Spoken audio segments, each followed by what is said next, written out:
Selamat malam saudara pendengar di seluruh kepulauan Nusantara, bahkan dimanapun saudara berada. Selamat mengikuti siaran kami, selamat mendengarkan, dan tetap merdeka. Celoteh Aki. Aki Rukman.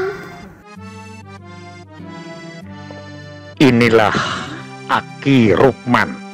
Rukman, wajah sejuk tapi beriman.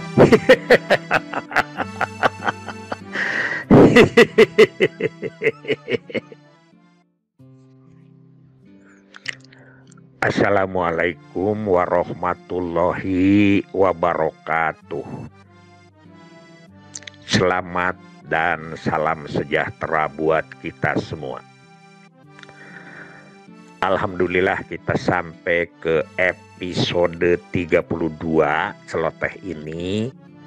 Dan pada episode ke-31 Aki celoteh tentang pendewasaan usia perkawinan dipandang dari syariat Islam.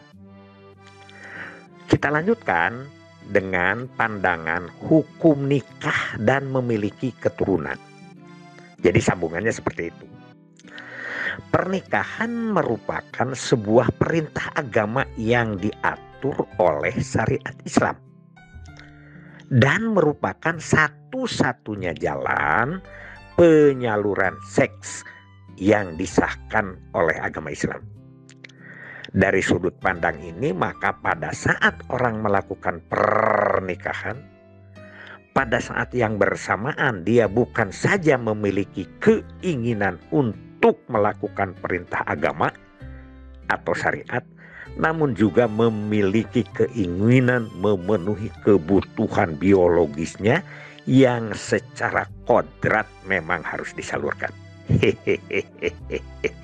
Islam menyukai pernikahan.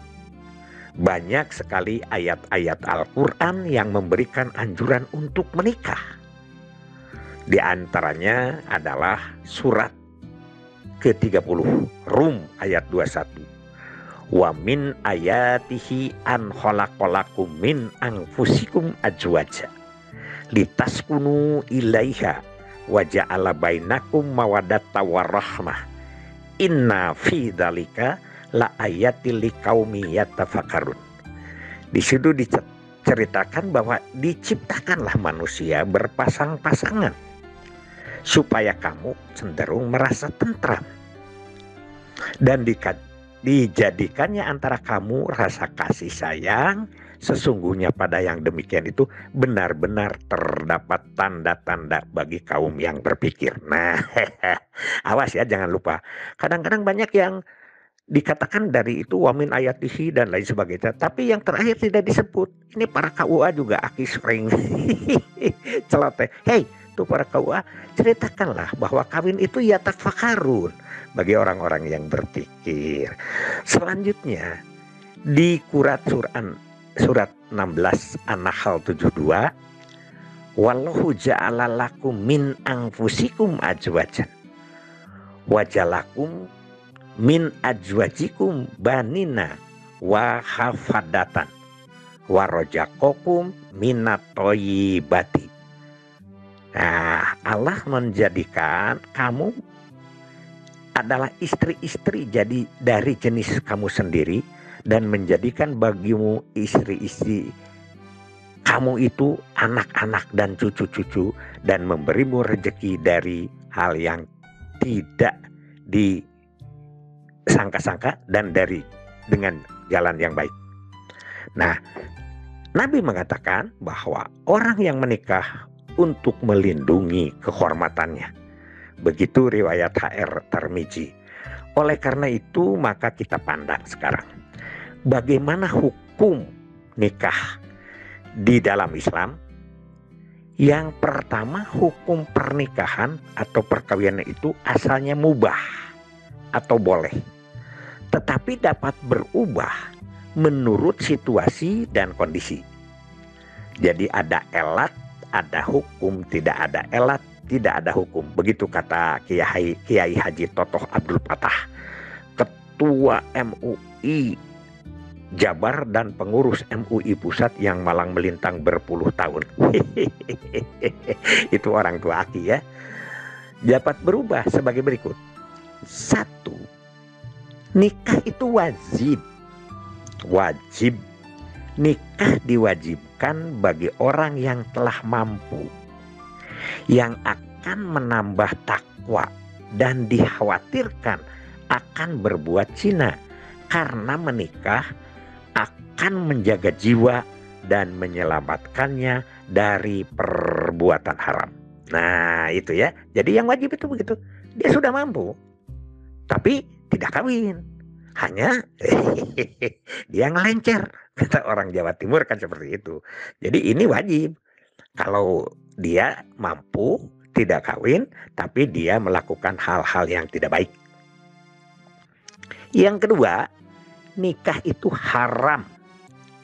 Nikah diharamkan bagi orang yang tahu bahwa dirinya tidak mampu melaksanakan hidup berumah tangga. Nah ini nih, tidak mampu melaksanakan kewajiban lahir seperti memberi nafkah, pakaian, tempat tinggal, dan tidak mampu memenuhi kewajiban batin seperti mencampuri istri.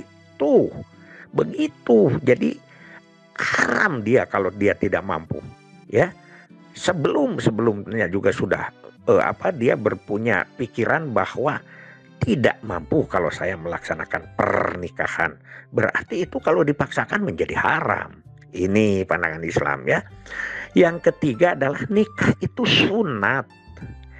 Nikah disunatkan bagi orang yang telah mampu, tetapi dia masih sanggup mengendalikan dirinya dari perbuatan haram. Dia mampu, tapi tidak nikah. Tapi dia tidak berbuat tidak baik, bahkan dia bisa mengendalikan dirinya. Nah itu sunat. Dalam hal seperti ini, maka nikah lebih baik daripada membujang. Nah ini dianjurkan daripada membujang, karena membujang tidak diajarkan oleh Islam. An-nikahu sunati faman rogiba an sunati falaisa mini. Begitu anjuran Rasul. Tapi jangan lalu kalau tidak menikah itu tidak sunnah. Sunnah Rasul itu banyak, bukan satu. Tapi nikah itu ada aturannya. Oke. Yang keempat, nikah itu mubah, yaitu bagi orang yang tidak ada halangan untuk menikah dan dorongan untuk menikah belum membahayakan dirinya, dia belum wajib nikah dan tidak haram bila tidak segera menikah. Karena dalam Islam jelas sekali aturan dan hukum menikah, maka Islam sangat melarang hidup membujang, yaitu enggan menikah meskipun dengan maksud untuk tekun ibadah, menjauhkan diri dari kesenangan dunia dan menghindarkan diri dari mengasuh anak. Nabi SAW bersabda, la robaniyata fil Islam. Tidak ada robaniyah atau hidup membujang dalam Islam. Nah, itu satu. Saya kira ini yang kedua adalah tentang memiliki keturunan. Aki sebetulnya ingin begini, tapi kita sudah terlalu panjang ini ya. Tentang mempunyai keturunan dan semuanya itu adalah diserahkan kepada kita. Karena Aki jelas bahwa mengatakan para ulama bahwa nikah dan punya anak bukan hukum wajib mutlak. Jadi sering diulangi oleh Haki ini supaya kita sama-sama pemikiran ya.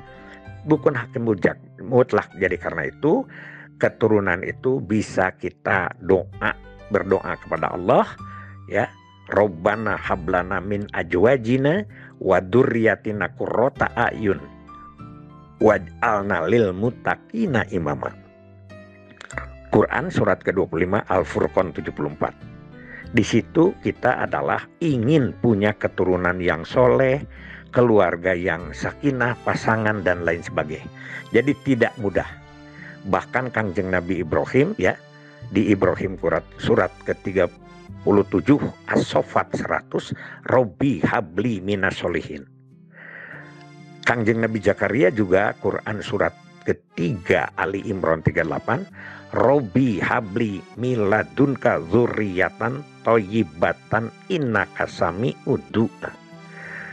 Wahai Tuhanku, berilah aku dari sisimu seorang anak yang baik. Sesungguhnya engkau maha mendengar doa. Dengan demikian bahwa punya anak itu tidak diminta oleh para nabi juga. Kami mohon atau berikanlah anak, tidak begitu. Tapi disebut anak yang baik. Nah, jadi ada dua di keturunan ini. Pertama, bukan wajib mutlak. Kita itu wajibnya mengurus. Nah, dan yang kedua adalah kita ingin punya anak yang baik. Contoh para nabi itu. Kalau yang baik ini melalui proses. Silahkan kaji itu dari Aki. Billahi bisabilil haq. Wassalamualaikum warahmatullahi wabarakatuh.